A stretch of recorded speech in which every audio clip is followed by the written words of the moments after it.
everybody, so today I'm going to be doing something a little bit different. I'm going to be reviewing the book Corsets and Crinolines by Norah Waugh, and I got this for about $50 on eBay, but it's the same price on eBay and Amazon roughly, so you can just basically take your pick. This was written in 1954, or its first print was in 1954, and the one that I'm holding in my hands right now is actually the 2004 reprint, so there are a few corrections done in it. And it was written around the time that corsets and fluffy skirts were coming back into fashion, and Ms. Waugh was basically going through the different cycles of fashion. She mentioned that silhouettes were cyclic, and there were three main big eras where small waists and full skirts were in fashion, and they kind of went in and out. So each of the three main eras were actually given their own chapter in this book. So the first chapter is dedicated to the year 1500 to 1670, when a pair of bodies were popular, and the farthingale, which is sort of the predecessor to the hoop skirt, started becoming fashionable in Spain. The second chapter is from 1620 to about 1800, and that was when the stays and the hoop skirt were in fashion. And then the third chapter is from 1800 to 1925, when they start to talk about the classic Victorian corsets and Edwardian corsets, and also crinolines, and later on the bustles. So each of these chapters contains a section on the history of these garments. So basically, more or less how they came to be, how they spread in popularity, in what countries they were popular, in what years they were popular, who wore these types of garments, what were they made out of. And then there's also another section in each chapter that has references to these garments from contemporary sources. So these are bits and pieces of people's diaries from the time, their journals, newspaper clippings, magazine clippings later on, and also poems and song lyrics. And what I found really interesting is in each era of fashion, there were people who loved the fashion, and there were people who actually considered the fashion very ridiculous. They detested it. So it's not just, us looking back in history, in retrospect, and seeing, oh my goodness, that was terrible. People actually did realize that at the time, in some cases. And one particular article in here that I found really funny was there was this one guy who said that women dressing in corsets and crinolines was actually a sin because they were lying about their body. They were portraying a different figure or a different element of themselves to the public. They were not showing their true selves. But a sin? Really? I mean, come on. I know that it can be disappointing to the guy if he takes off the corset and all the flesh pours out, but I mean, it's sort of a catch-22.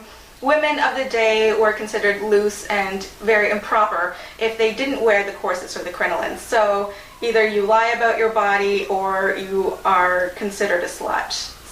So as far as illustrations go, there are actually over 100 illustrations in here. And what's really nice is that they're actually listed here in the front of the book, so you can refer to whatever one you wish at a glance.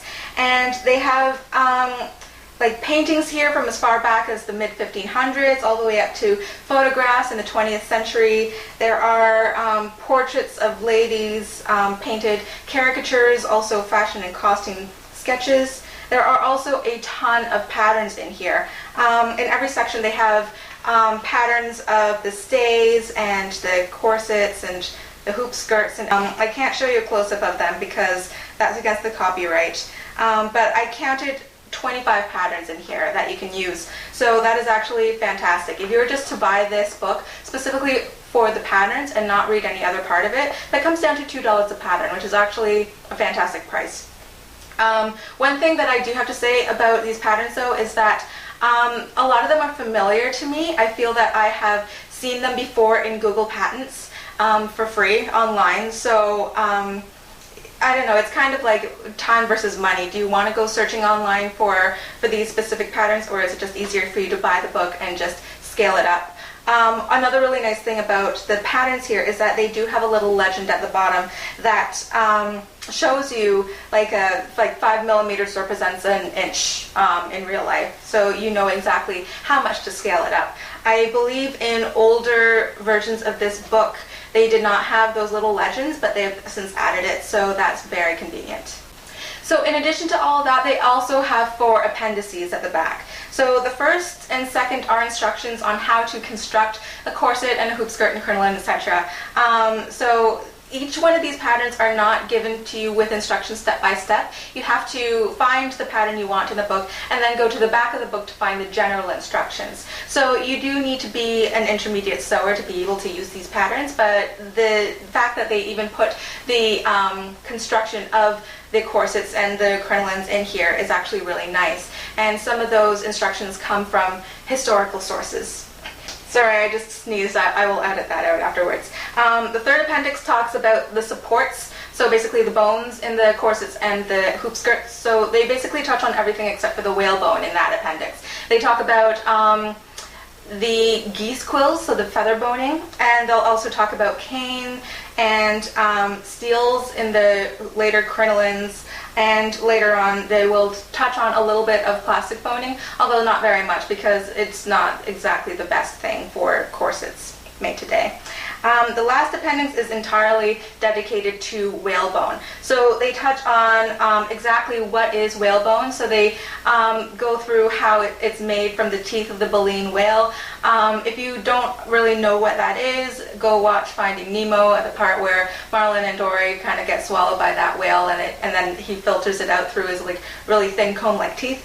And they also talk about the fishing industry, how it affects the economy, how people responded and reacted to the prices of whalebone going up once the whale started becoming endangered species, etc. So it was really interesting. And lastly, there is a glossary of terms and a pretty extensive index. It's pretty exhaustive. So who is this book for? I would say this is pretty much a must for a fashion historian or anybody who's interested in first-hand accounts. If you are not interested in that sort of thing, this book might be a little bit boring to you. Once again, you can buy it specifically for the 25 patterns that are in here, but once again, be aware that each pattern does not have step-by-step instructions, so you should be a little bit more experienced in sewing. One thing that I have to say about this, I can read it fine because I can read both English and French, but I would say probably up to about half of the contemporary sources in here are actually French articles. So if you don't know French and you're not willing to learn, I would say that you could probably only use about half of the written content in this book. But I find it to be fine. So, you know, just type it into Google Translate if you're really that curious. And that's really kind of all I have to say about this. In terms of my own opinion, I found it to be a very reliable resource. I have made corsets using this book, so I actually think it's awesome. And even if I wasn't interested in the fashion history, I would still buy it just to sort of support the whole fashion and corset making industry. So that is all I have to say about this book. If you have any questions, please leave a comment below. If you have this book and you would also like to add to this review, also leave a comment or post a video response, and I will talk to you guys later. Bye! Thank you so much for watching. If you're interested in seeing any of my other corset book reviews, you can check them out here. And if you're interested in any other corset videos, don't forget to subscribe.